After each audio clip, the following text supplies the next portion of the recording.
అంతర్జాతీయ పెట్టుబడులకు ఏపీ గేట్వేగా మారుతుందని ముఖ్యమంత్రి చంద్రబాబు నాయుడు ధీమా వ్యక్తం చేశారు. రానున్న ఏడాదిలో ఆంధ్రప్రదేశ్ $120 బిలియన్ పెట్టుబడులను ఆకర్షిస్తుందని అన్నారు.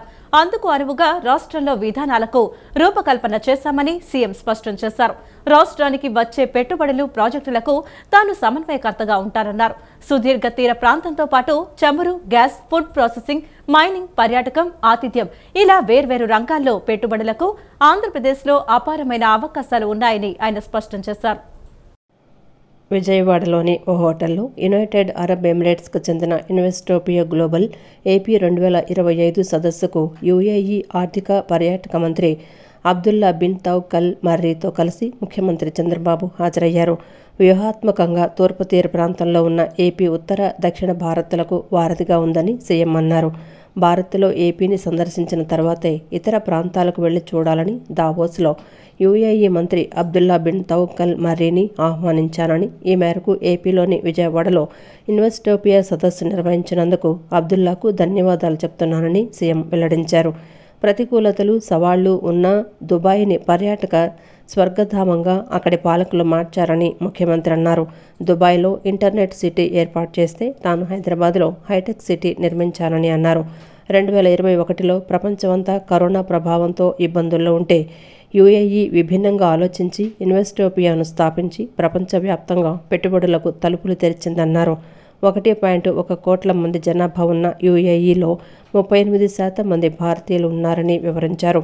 విశ్వసనీయమైన భాగస్వామ్య దేశంగా భారతీయులకు యుఏఈ విస్తృతమైన అవకాశాలు కల్పిస్తోందని, అలాగే భారతీయులు కూడా ఆ దేశానికి సేవలు అందిస్తున్నారని అన్నారు. 2024-25లో $100 బిలియన్ వాణిజ్యం భారత్, యుఏఈల మధ్య జరిగితే అందులో $1.5 బిలియన్ వాణిజ్యం ఏపీ నుంచి జరిగిందని సీఎం తెలిపారు. పెట్టుబడి పెట్టాలని భావించిన మరుక్షణం నుంచే అనుమతులు వచ్చే వరకు రాష్ట్ర ప్రభుత్వం బాధ్యత తీసుకుంటుందని సీఎం హామీ ఇచ్చారు.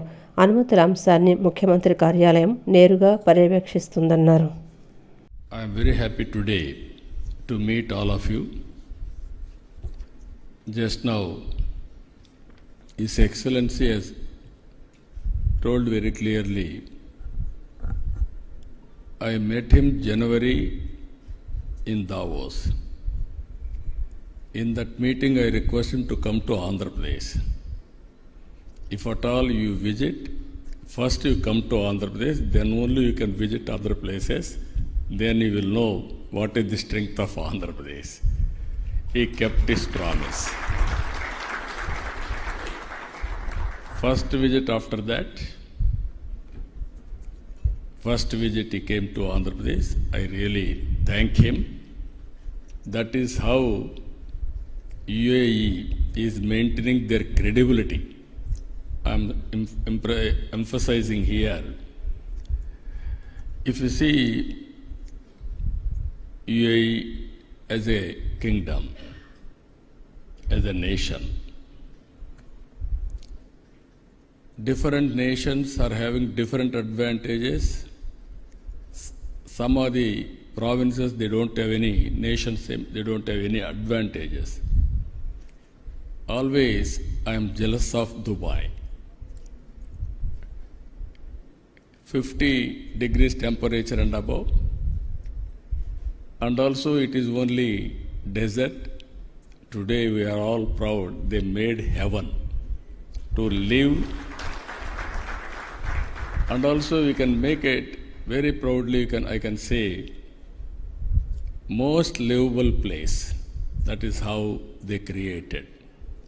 As a logistics hub, not one area, you can name anything, they are number one now. Another thing, for the last 3 decades I am working with Dubai and UAE. I am seeing their progress. Same way, Hyderabad also I started. They started Internet City. I started high-tech city. We promoted different areas, they promoted different areas. The way they market, the way they execute, amazing experience. Vision is... భవిష్యత్ పెట్టుబడులకు అవసరాలకు తగ్గట్లుగా Visakha master plan ఉండాలని CM Chandrababu అన్నారు. విశాఖలో భూమి లభ్యత తక్కువగా ఉందని, ఇప్పటికే ఆర్సెల్ఆర్ మిట్టల్ స్టీల్ ప్లాంట్ సహా అనేక సంస్థలకు భూములు ఇస్తున్నామని చెప్పారు. ఈ క్రమంలో విశాఖకు వచ్చే సంస్థలకు అనువైన భూమిని చూపాల్సిన అవసరం ఉందన్నారు. మౌలిక వసతుల సమస్యలు రాకుండా ప్రణాళికలు అమలు చేయాలని సీఎం ఆదేశించారు. ముఖ్యమంత్రి చంద్రబాబు అధ్యక్షతన సచివాలయంలో నేడు 9వ SIPB సమావేశం నిర్వహించారు. 20 లక్షల ఉద్యోగాల కల్పన సబ్ కమిటీకి చైర్మన్గా ఉన్న నారా లోకేష్ సమావేశంలో ఆయా పెట్టుబడుల గురించి వివరించారు. ప్రతిష్టాత్మక సంస్థల రాకతో విశాఖ ఖ్యాతి మరింతగా పెరుగుతోందని ఆయన అన్నారు. ఈ పెట్టుబడులపై ఆయా సంస్థలతో జరిపిన చర్చలు, వాటి స్థితిగతులు, బలాబలాలు వెల్లడించారు. అనంతరం సీఎం చంద్రబాబు మాట్లాడుతూ విశాఖలో మౌలిక వసతుల సమస్యలు రాకుండా ప్రణాళికలు అమలు చేయాలని ఆదేశించారు. పూణే, బెంగళూరు వంటి పట్టణాల్లో ట్రాఫిక్, మౌలిక సదుపాయాల సమస్యలను ఈ సందర్భంగా అధికారులు ప్రస్తావించగా అటువంటి సమస్యలు ఉత్పన్నం కాకుండా చూడాల్సిన అవసరం ఉందన్నారు. విమానాశ్రయం, rail connectivity, highway road, metro వంటి వాటిపై ముందస్తు ప్రణాళికలతో అధికారులు పనిచేయాలన్నారు. పూణే, బెంగళూరు వంటి చోట్ల నేడు ప్రజలు ఎదుర్కొంటున్న సమస్యలు మన దగ్గర తలెత్తకుండా చూడాలన్నారు. కంపెనీలను ఏర్పాటు చేయడంతో పాటు సామాన్య ప్రజలు ఆయా ప్రాంతాల్లో నివసించడానికి అవసరమైన ఎకోసిస్టమ్ కూడా ఉండాలనే విషయాన్ని గుర్తుపెట్టుకుని ప్రణాళికలు అమలు చేయాలని సీఎం అన్నారు. క్వాంటమ్ కంప్యూటింగ్ అమరావతిలో గేమ్ చేంజర్ అవుతుందని మంత్రి నారా లోకేష్ ఉద్ఘాటించారు. ఎవరు క్వాంటమ్ గురించి మాట్లాడినప్పుడు తాము క్వాంటమ్ యూజ్ కేసుల గురించి మాట్లాడుతున్నామని తెలిపారు. ఏఐ మంత్రిని కలిగి ఉన్న మొదటి దేశం UAE అని వెల్లడించారు. ఆంధ్రప్రదేశ్ ప్రజలకు మన మిత్ర ద్వారా మెరుగైన సేవలను కూటమి ప్రభుత్వం అందిస్తుందని చెప్పారు. విజయవాడలోని ఓ హోటల్లో యునైటెడ్ అరబ్ ఎమిరేట్స్కు చెందిన ఇన్వెస్టోపియా గ్లోబల్ ఏపీ 2025 సదస్సులో మంత్రి నారా లోకేష్ పాల్గొన్నారు. ఈ సందర్భంగా ఆయన మాట్లాడుతూ ఏపీ ఇప్పుడు ఏఐని అడాప్ట్ చేసుకుని హ్యాక్థాన్లు నిర్వహిస్తోందని తెలిపారు. ఏఐ వల్ల ఉద్యోగాలు పోతాయని కొంతమందిలో ఆందోళన ఉందని, అయితే పారిశ్రామిక విప్లవం మరిన్ని ఉద్యోగాలు తెచ్చిందన్నారు. అలా ఏఐ కూడా చాలా ఉద్యోగాలు తెస్తోందని, ఏఐ మనకు వే ఆఫ్ లైఫ్ అని చెప్పారు. దీన్ని బేసిక్ డ్రాఫ్టింగ్కు వాడతానని అన్నారు. ఈ సమావేశం సారాంశాన్ని సమరైజ్ చేయడానికి ఏఐని ఉపయోగిస్తున్నానని మంత్రి నారా లోకేష్ పేర్కొన్నారు. For believing in Andhra Pradesh and thanks for taking time off coming all the way from UAE to Vijayawada. We promise next time we'll have a direct flight connecting UAE and Vijayawada for sure. Saying that, so there are moments in life that fundamentally change you, and for me it's been my Padayatra. That's where I've realized that during the first IT revolution, we have digitized the broken processes. Yes, they're digitized, but they're still broken. I think what excites me is advent of AI is how can I democratize governance and how can we make it a lot more approachable to citizens. I think that's what excites me. And if you look at Andhra Pradesh, we are one of the very first states to bring close to about 600 services on WhatsApp. We call it Manamitra. I believe it's the step in the right direction, but it's just the beginning. We are now putting together a data lake in the back end, where whether a citizen wants a certificate or not, we are going to have it. So when he or she wants it, it's going to be available. That's the kind of approach that we want to take. Parallel thing I've also realized in my Padayatra is that the entire land records is still a broken system in India. Though there's been a lot of digitization, it's still a broken process. So we are now putting together an AI agent that can take all the knowledge of the best RDOs and so on and so forth. And what process can actually be automated. And that's what excites us here in Andhra Pradesh. So in a nutshell, it's about democratizing governance. And that's been the motto with which we are adopting AI now in Andhra Pradesh. Artificial intelligence ద్వారా BC హాస్టళ్ల పర్యవేక్షణ చేపట్టనున్నామని, త్వరలోనే దీనికి సంబంధించిన app రూపొందించనున్నామని రాష్ట్ర BC సంక్షేమ శాఖ మంత్రి yes Savitha తెలిపారు. ఏఐతో బీసీ హాస్టళ్ల జవాబుదారీతనం మరింత పెరగనున్నట్లు వెల్లడించారు. వచ్చే నెల 30లోగా హాస్టళ్లకు మంజూరైన మరుగుదొడ్ల నిర్మాణం పూర్తి చేయాలని ఆదేశించారు. ఆదరణ 3.0 ద్వారా కుల వృత్తిదారులకు ఆధునిక పరికరాలు ఇవ్వనున్నట్లు తెలిపారు. విజయవాడ నగరంలోని ఓ ప్రైవేటు హోటల్లో నేడు ఆయా జిల్లాల బీసీ సంక్షేమ శాఖ అధికారులు, DBCWEOలు, ABCWEOలతో నిర్వహించిన సమీక్షా సమావేశంలో మంత్రి సవిత పాల్గొని ప్రసంగించారు.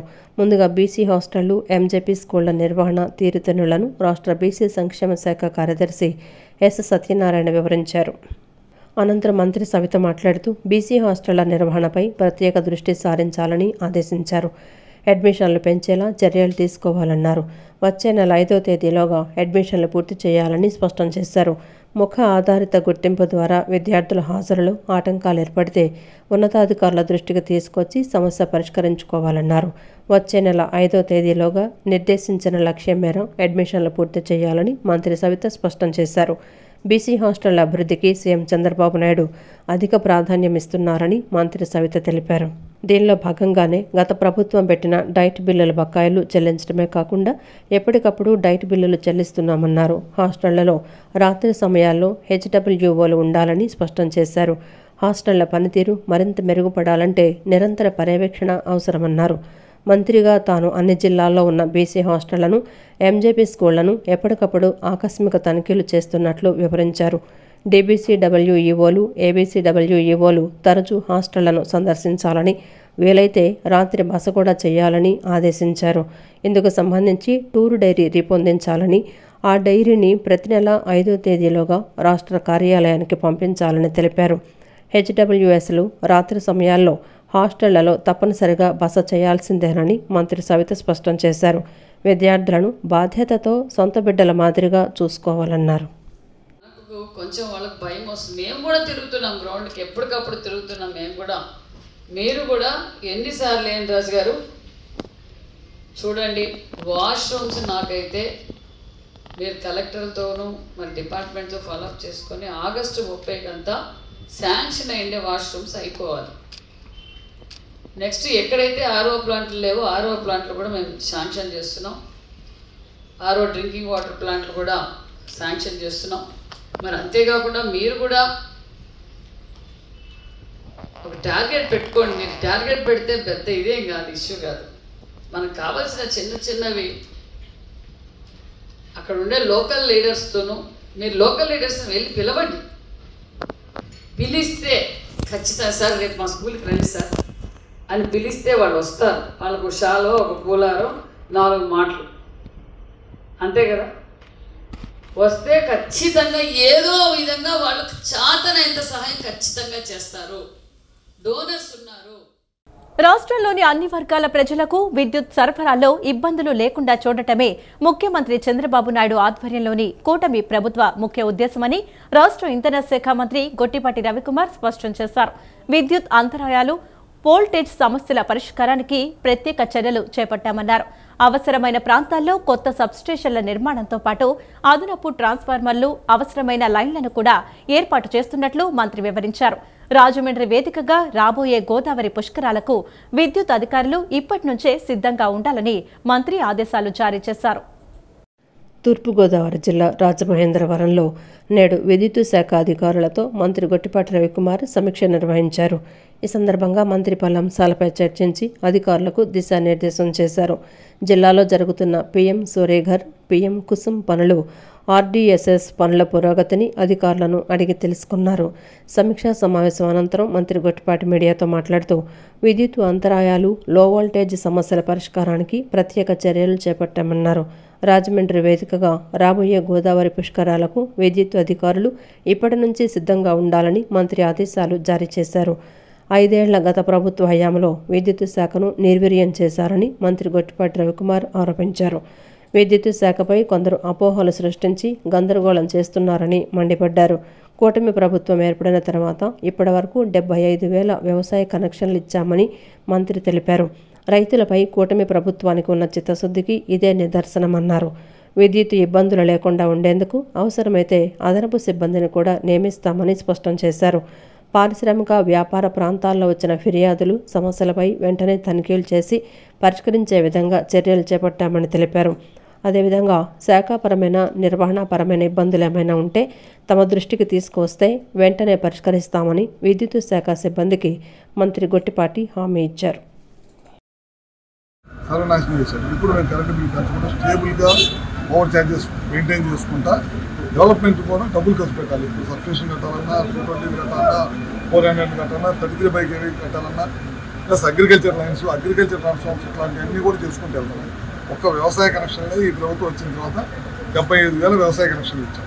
ఇప్పుడు మా ఎమ్మెల్యేస్ చెప్పారు, చాలా చోట్ల లో వోల్టేజ్ ఉన్న చోట ప్రాబ్లం ఉంటే ఇమీడియట్గా దాన్ని కూడా లో వోల్టేజ్ ఉన్న చోట ఇమీడియట్గా ట్రాన్స్ఫార్మర్ మార్చమన్నాం, అప్గ్రేడ్ చేయమన్నాం.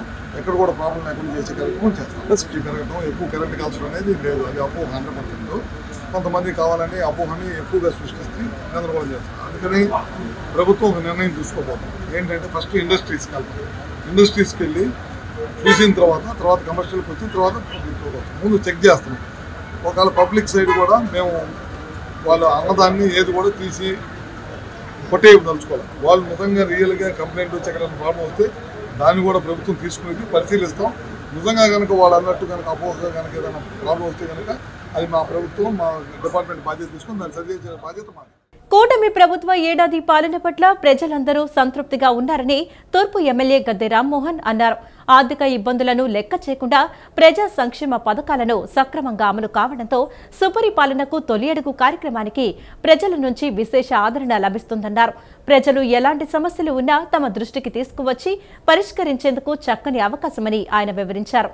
ఇంత మంచి కార్యక్రమాలకు రూపకల్పన చేసిన మంత్రి నారా లోకేష్ కు ఆయన ధన్యవాదాలు తెలిపారు.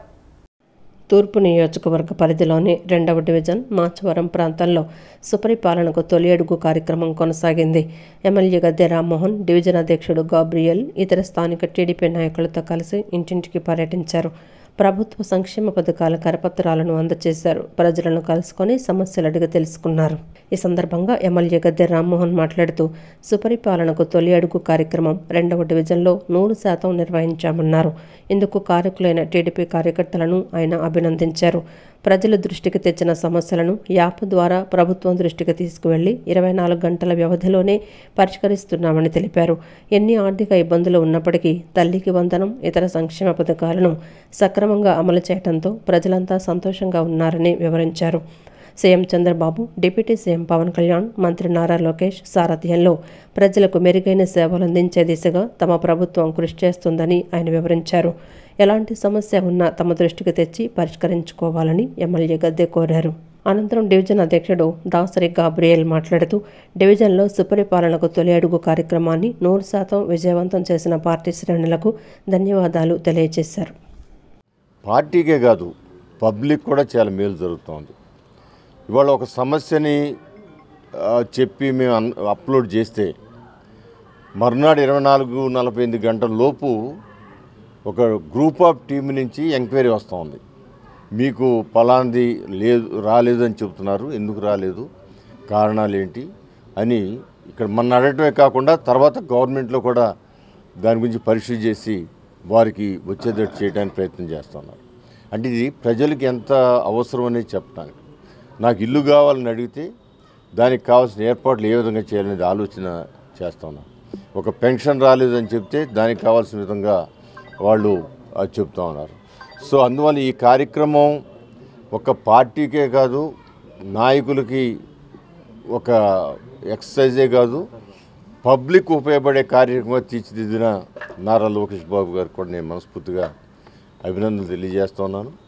మరి ఇక్కడ 2వ డివిజన్లో ఈ రోజున 100% పూర్తి చేసి 10 మందికి 10 మిగతా డివిజన్లకు ఆదర్శప్రాయంగా అయినందుకు ఇక్కడ ప్రెసిడెంట్ గారు గాబ్రియల్ గారు కానీ, మిస్టర్ సెక్రటరీ గారు కృష్ణప్రసాద్ గారు కానీ, మిగతా బూత్ కన్వీనర్లు అందరూ కూడా ప్రజల్లోకి మేము వెళ్ళి అడుగుతున్నప్పుడు ఈ యొక్క 4,000 నుంచి 5,000 ఇళ్ళ వరకు మేము తిరగడం జరిగిందండి. ప్రభుత్వ పథకాల మీద వాళ్ళు ఎంతో సంతృప్తిగా ఉన్నారు. కొన్ని ఇబ్బందులు ఉన్నటువంటి ప్రాబ్లమ్స్ ఉన్నటువంటి కరెంట్ బిల్లు అవి ఉన్నాయి కానివ్వండి, మిగతా మెజారిటీ శాతం వచ్చేసరికి అందరికీ తల్లికి వందనం కానివ్వండి, అట్లాగే భర్త చనిపోతే వెంటనే అదే నెలలో పెన్షన్ ఇవ్వడం కానివ్వండి, ఇట్లాంటి కార్యక్రమాలు ఎన్నింటి వల్ల వాళ్ళు సంతోషంగా ఉన్నారు.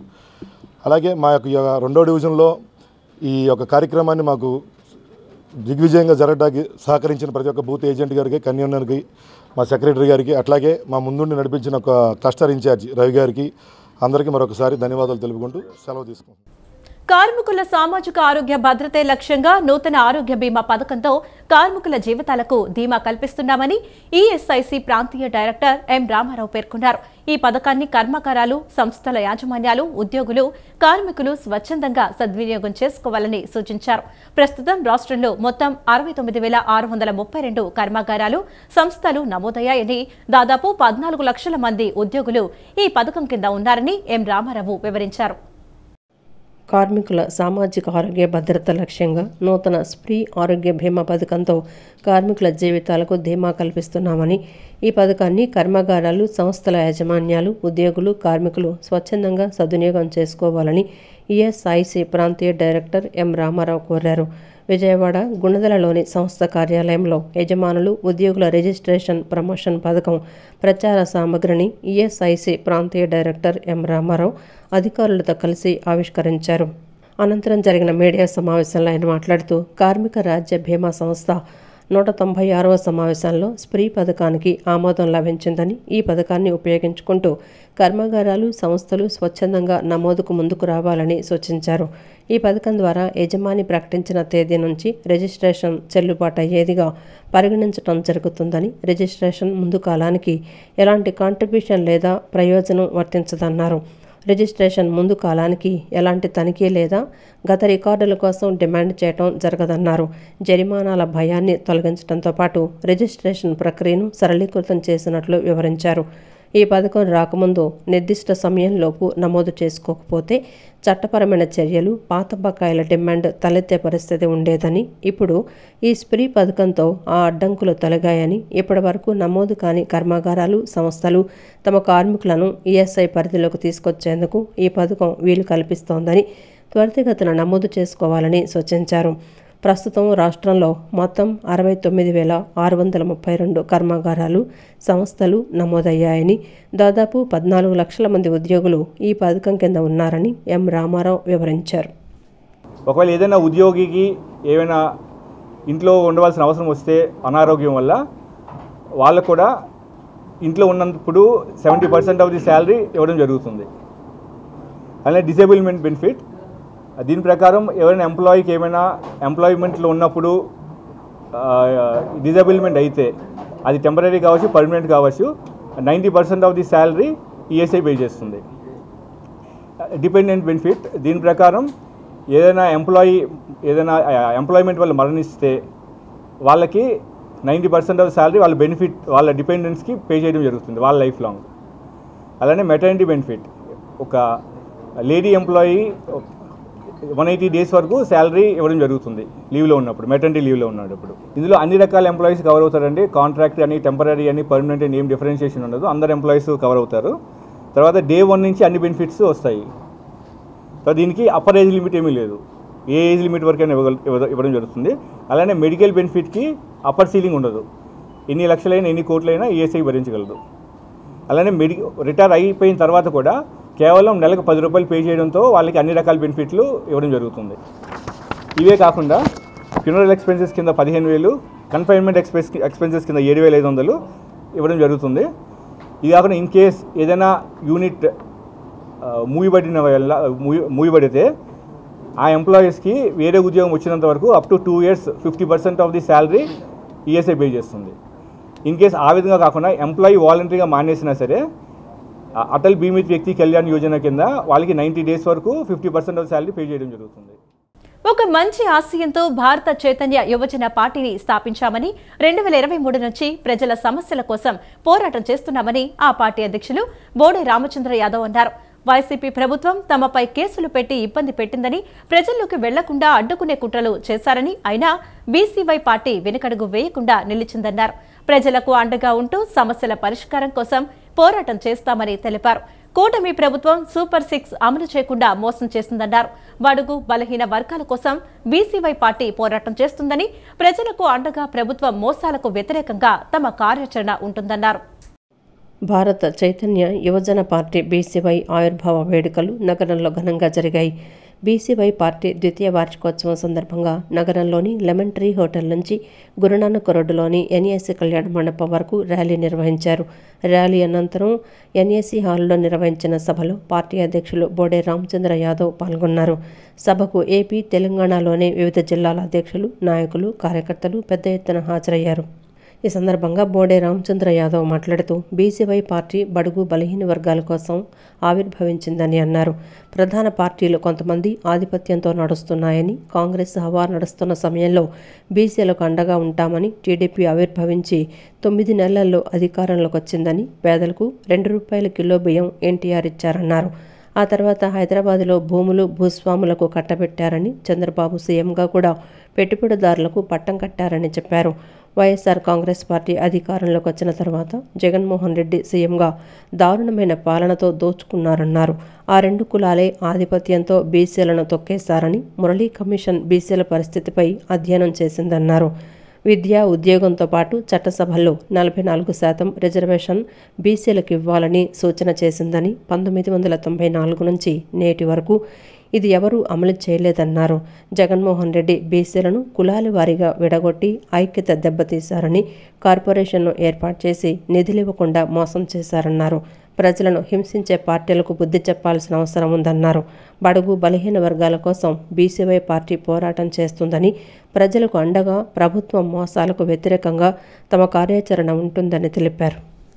నిజంగా తెలుగుదేశం పార్టీ 1983లో అధికారంలోకి వచ్చిన తర్వాత ఈ రాష్ట్రంలో ఉన్న బీసీలను కానీ మరో వర్గాన్ని కానీ వ్యవసాయ రంగంలో కావచ్చు, పారిశ్రామిక రంగంలో కావచ్చు నిజంగా అభివృద్ధి జరిగిందా లేదా, ఈ రాష్ట్రంలో దోపిడీ జరిగిందా అనే విషయాన్ని మనం గమనించాలి.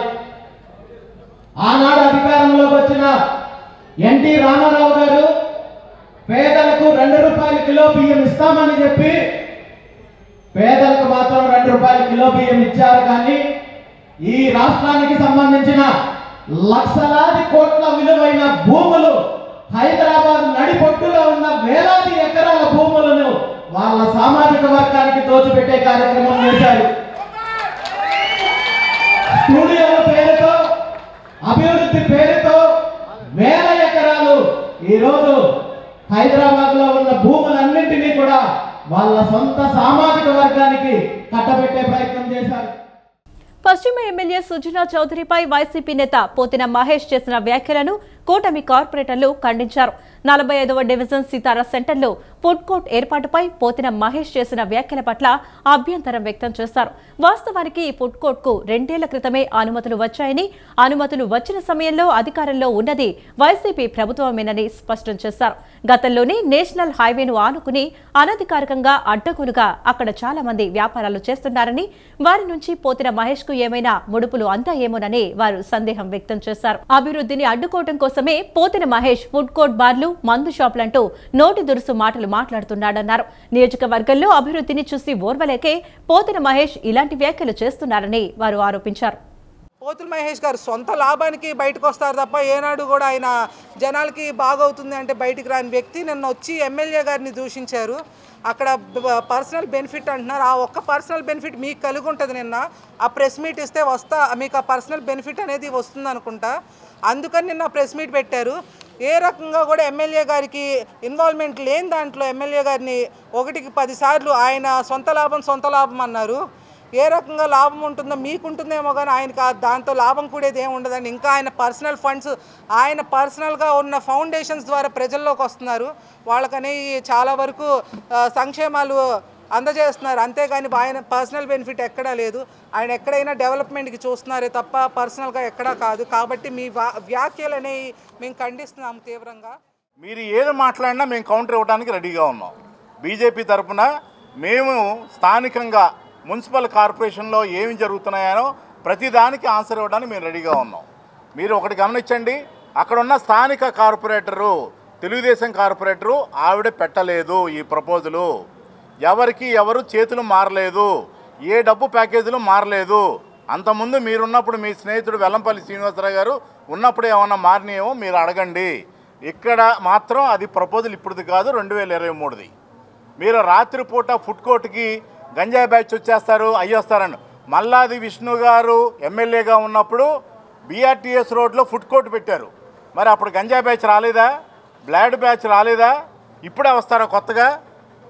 పోతిన మహేష్ గారు హైలీ ఎడ్యుకేటెడ్, మీరు అన్నీ కూడా స్టడీ చేసి మాట్లాడాలి. ఎందుకంటే మీరంటే మాకు గౌరవం ఉంది. స్థానిక మనందరం కూడా వంటంలో పుట్టి పెరిగిన వాళ్ళమే. గుండెపోటు వచ్చినప్పుడు చాలా మంది ఆకస్మికంగా మృతి చెందడం జరుగుతుంటుందని, గుండెపోటు వచ్చిన మొదటి గంట నుంచి 4 గంటల వరకు ఎంతో ప్రమాదకరమని NTR health university vice chancellor, cardiologist, central CSI executive committee member doctor Chandrashekar తెలిపారు. ఛాతీ నొప్పి వచ్చిన వెంటనే అరగంటలో ఆసుపత్రికి వచ్చి థ్రంబోలైట్ థెరపీ చేయించుకుంటే బతికే అవకాశం ఉంటుందన్నారు. స్టేమీ ప్రాజెక్ట్ ఆంధ్రప్రదేశ్ను రాష్ట్ర ప్రభుత్వం ప్రతిష్టాత్మకంగా గత ఏడాది నుంచి నిర్వహిస్తుందని చెప్పారు. 50,000 విలువ గల ఇంజెక్షన్లు ఉచితంగా సరఫరా చేస్తుందని, ప్రతి కమ్యూనిటీ హెల్త్ సెంటర్లో అందుబాటులో ఉంటాయని చెప్పారు. ప్రజలు ఛాతీ నొప్పి వస్తే గ్యాస్ అని నిర్లక్ష్యం చేయవద్దని కోరారు. Cardiology society of India Andhra Pradesh chapter కాన్ఫరెన్స్ను ఈ నెల 18 నుంచి 20 వరకు విజయవంతంగా నిర్వహించారు. ఈ సందర్భంగా విజయవాడలోని ఆయుష్ ఆసుపత్రిలో సమావేశాన్ని నిర్వహించారు. సమావేశానికి NTR health university vice chancellor, cardiologist, central CSI executive committee member doctor Chandrashekar ముఖ్య అతిథిగా విచ్చేశారు. ఈ సందర్భంగా ఆయన మాట్లాడుతూ థ్రంబోలైట్ థెరపీ అంటే క్లాట్ బ్లస్టర్స్ అని, రక్తనాళాల్లో బ్లడ్ క్లాట్స్ను కరిగించి రక్త ప్రసరణ సరిగా జరిగేలా చేస్తుందని చెప్పారు. ఛాతీ నొప్పి వచ్చిన అరగంటలో ఆసుపత్రికి వస్తే థ్రంబోలైట్ థెరపీ చేస్తారన్నారు. 90 నిమిషాల్లో కార్పొరేట్ హాస్పిటల్స్కు వస్తే యాంజియోగ్రామ్ చేసి యాంజియోప్లాస్టీ చేయటం జరుగుతుందన్నారు. దీన్ని ప్రైమరీ యాంజియోప్లాస్టీ అంటారన్నారు. క్లాట్ బస్టర్ అనే ఇంజెక్షన్ కమ్యూనిటీ హెల్త్ సెంటర్లో కూడా పెట్టడం జరిగిందన్నారు. ఆ ఇంజెక్షన్ కమ్యూనిటీ హెల్త్ సెంటర్లో చేయించుకున్న తర్వాత క్యాథ్లాబ్ సౌకర్యాలు ఉన్న ఆసుపత్రికి వెళ్తే 24 గంటల్లో యాంజియోగ్రామ్ చేసి యాంజియోప్లాస్టీ స్టంట్ వేయటం జరుగుతుందన్నారు. ప్రజలు ప్రతి ఒక్కరూ కొంత అవగాహన పెంచుకొని నిర్లక్ష్యం చేయకుండా ఛాతీలో నొప్పి ఉంటే అరగంటలో ఆసుపత్రికి చేరుకుంటే కాపాడవచ్చని తెలిపారు. ఈ టెనిక్ట్రిప్లేజ్ అనేది క్లాట్ బ్లస్టర్ అనే injection even at community health సెంటర్స్లో కూడా పెట్టడం జరిగింది. ప్రతి కమ్యూనిటీ హెల్త్ సెంటర్స్లో పిహెచ్ లెవెల్లో కూడా హార్ట్ అటాక్ వస్తే నిర్ధారించి ఈసీజీ తీసి మామూలుగా కార్డియాలజిస్ట్కు రీజనల్గా మనము కోఆర్డినేట్ చేసుకొని వాళ్ళు థ్రాంబోలైట్ థెరపీ టెనిక్ట్రిప్లేజ్ అంటారు, ఎలాక్సిమ్ అనే injection which is cost about almost 45,000 to 50,000. అది ఫ్రీగా మన గవర్నమెంట్ సప్లై చేయడం జరుగుతుంది. అది ఇంజెక్షన్ ఇచ్చి వేర్ ద ఫెసిలిటీస్ అంటే క్యాథ్లాబ్ ఉండే ఫెసిలిటీస్లో ఇచ్చేసిన తర్వాత వితిన్ 24 hours యాంజియోగ్రామ్ చేసి యాంజియోప్లాస్టీ స్టెంటింగ్ వేయడం, that is called pharmaco invasive therapy. దీనివల్ల కూడా ప్రజలకు మేలైన ఇది సౌకర్యం. సో ప్రజలు ప్రతి ఒక్కరు కూడా కొంత అవేర్నెస్ కలిగి నెగ్లెక్ట్ చేయకుండా గ్యాస్ అని తర్వాత ఛాతీలో బాధ ఉంటే ఇమ్మీడియట్గా వాళ్ళు within 6 hours they should within 1.5 hour they should reach to the hospital so that మనం ఈ హార్ట్ అటాక్ను మనం నివారించవచ్చు. అనంతరం ఆయుష్ ఆసుపత్రి director, organising secretary PS Srinivas Chaudhary మాట్లాడుతూ ఈ నెల 18 నుండి 20వ తేదీ వరకు ఎన్ఆర్ఐ మెడికల్ కాలేజీలో జరిగిన కాన్ఫరెన్స్లో 400 మంది కార్డియాలజిస్టులు పాల్గొన్నారని చెప్పారు. ఈ కార్యక్రమంలో 68 శాస్త్రీయ సెషన్ల ద్వారా 62 మంది ప్రఖ్యాత ప్రతినిధులు, అమెరికా మరియు ఇతర దేశాల నుండి వచ్చిన 9 మంది అంతర్జాతీయ ప్రతినిధులు పాల్గొన్నారన్నారు. ఈ కాన్ఫరెన్స్ కార్డియాలజీ, క్లినికల్ ప్రాక్టీస్ మరియు గుండె సంబంధిత వైద్య రంగంలో జరుగుతున్న తాజా అభివృద్ధుల మార్పిడికి ఒక ఉత్తమ వేదికగా నిలిచిందన్నారు. యాంజియోగ్రామ్, యాంజియోప్లాస్టీ చేయటం వంటి విధానాల ద్వారా ఎక్కువ మంది ప్రాణాలను నిలపడం అనేది ఈ విధానం ద్వారా సాధ్యమవుతుందని ఆయన చెప్పడం జరిగింది. రాష్ట్ర వ్యాప్తంగా విస్తృతంగా ఈ స్టెమీ ప్రోగ్రామ్ని నిర్వహిస్తున్నామని ఆయన చెప్పడం జరిగింది. రాష్ట్రంలో ప్రతి సంవత్సరం 35 లక్షల మంది హార్ట్ అటాక్ గురైతే కేవలం 5% మంది మాత్రమే వెంటనే స్టెంట్ ప్రైమరీ యాంజియోప్లాస్టీ సౌకర్యాన్ని వైద్యాన్ని పొందుతున్నారు. 25% మంది మాత్రమే ఇంజెక్షన్ ట్రీట్మెంట్ థ్రాంబోలైసిస్ టెనెక్ట్రిప్లేజ్ ఇంజెక్షన్ తీసుకోవడం జరుగుతుంది. 75% మందికి ఈ రోజు కూడా హార్ట్ అటాక్ వచ్చిన వెంటనే వైద్యం జరగటం లేదు. దీని మీద దృష్టి సారించాల్సిన అవసరం ఉంది. ఈ వార్తలు ఇంతటితో సమాప్తం. నమస్కారం.